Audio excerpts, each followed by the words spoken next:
I live in South Central. This is South Central. Liquor stores, fast food, vacant lots.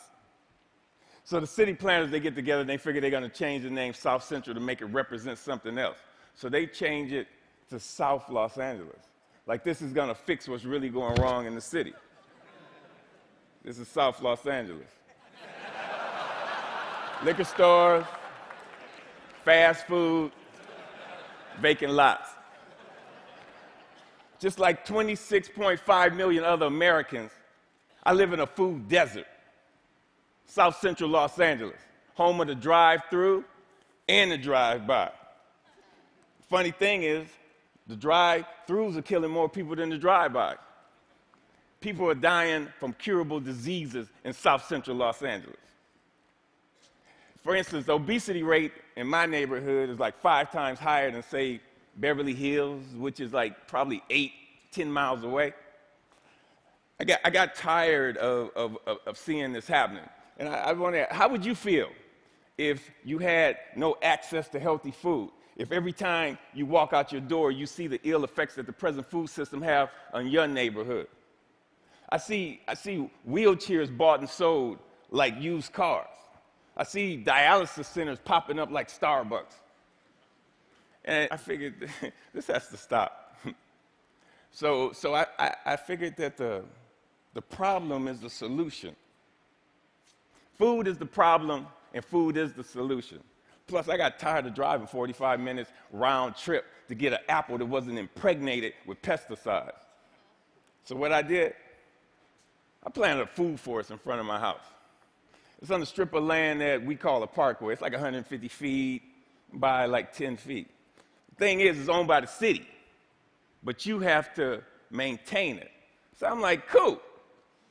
I can do whatever the hell I want. Since it's my responsibility and I got to maintain it, and this is how I decided to maintain it.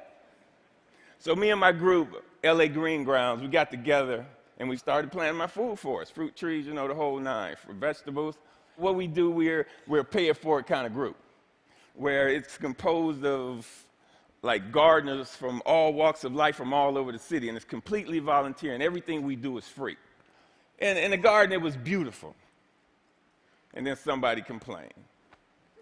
The city came down on me and basically gave me a citation saying that I had to remove my garden, which this citation would turn into a warrant. And I'm like, come on, really? A warrant for planting food on a piece of land that you could care less about? And I was like, cool, bring it. Because this time it wasn't coming up. So LA Times got hold of it. Steve Lopez did a story on it and talked to the councilman. And one of the Green Grounds members, they put up a petition on change.org. And with 900 signatures, we were a success. We had a victory on our hands. My councilman even called and said how they endorse and love what we're doing. I mean, come on, why wouldn't they? LA leads the United States in vacant lots that the city actually owns. They own 26 square miles of vacant lots. That's 20 Central Parks. That's enough space to plant 700 million, 725 million tomato plants. Why in the hell would they not okay this? Growing one plant will give you 1,000, 10,000 seeds. Okay. When $1 worth of green beans will give you like $75 worth of produce. It's my gospel. I'm telling people, grow your own food. Growing your own food is like printing your own money. Thank you. See, I have a legacy in South Central. I grew up there. I raised my sons there. And I refuse to be a part of this manufactured reality that was manufactured for me by some other people, and I manufactured my own reality. See, I'm an artist. Gardening is my graffiti. I grow my art. Just like a graffiti artist, where they beautify walls, me, I beautify lawns, parkways. I use the garden, the soil, like it's a piece of cloth. and the plants and the trees, that's my embellishment for that cloth. You'd be surprised what the soil could do if you let it be your canvas. You just couldn't imagine how amazing a sunflower is and how it affects people. So what happened? I have witnessed my garden become a tool for the education, a tool for the transformation of my neighborhood. To change the community, you have to change the composition of the soil. We are the soil. You'd be surprised how kids are affected by this. Gardening is the most therapeutic and defiant act you can do, especially in the inner city. Plus, you get strawberries.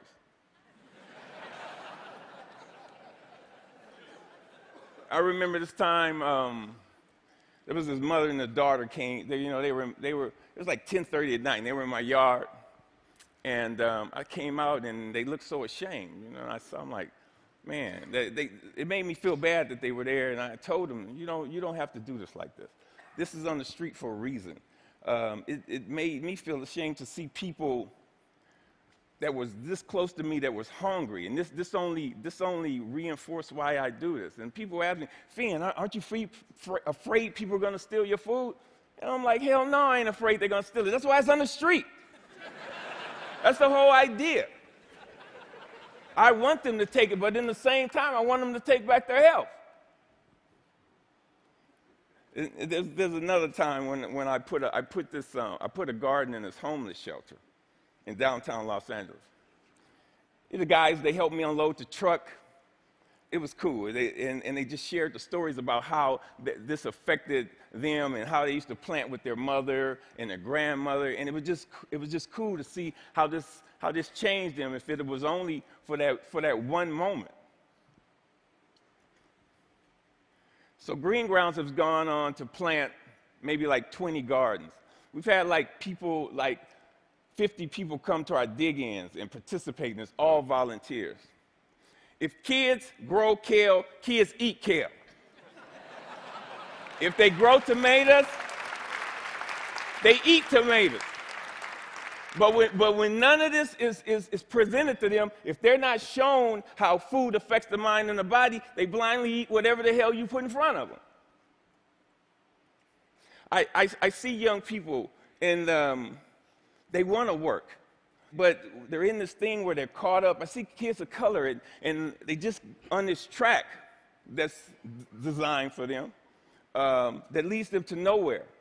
So with gardening, I see an opportunity where we can train these kids to take over their communities, to have a sustainable life. And when we do this, who knows? We might produce the next George Washington Carver. But if we don't change the composition of the soil, we will never do this. Now, this is one of my plans. This is what I want to do. I want to plant a whole block of gardens where people can share in the food in the same block. I want to take shipping containers and turn them into healthy cafes. And now, don't get me wrong. I'm not talking about no free shit, because free is not sustainable. The funny thing about sustainability, you have to sustain it.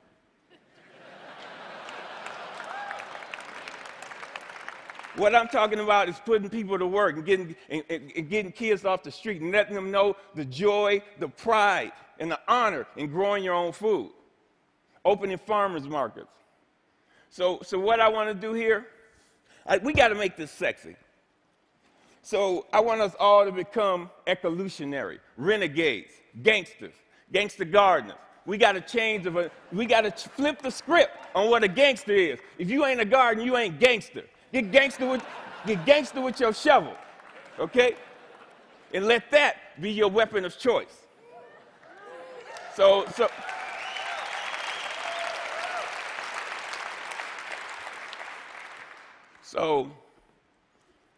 basically, if you want to meet with me, if you want to meet, don't call me. If you want to sit around in cushy chairs and have meetings where you talk about doing some shit, where you talk about doing some shit. If you want to meet with me, come to the garden with your shovel so we can plant some shit. Peace. Thank you. Thank you. Thank you. Thank you.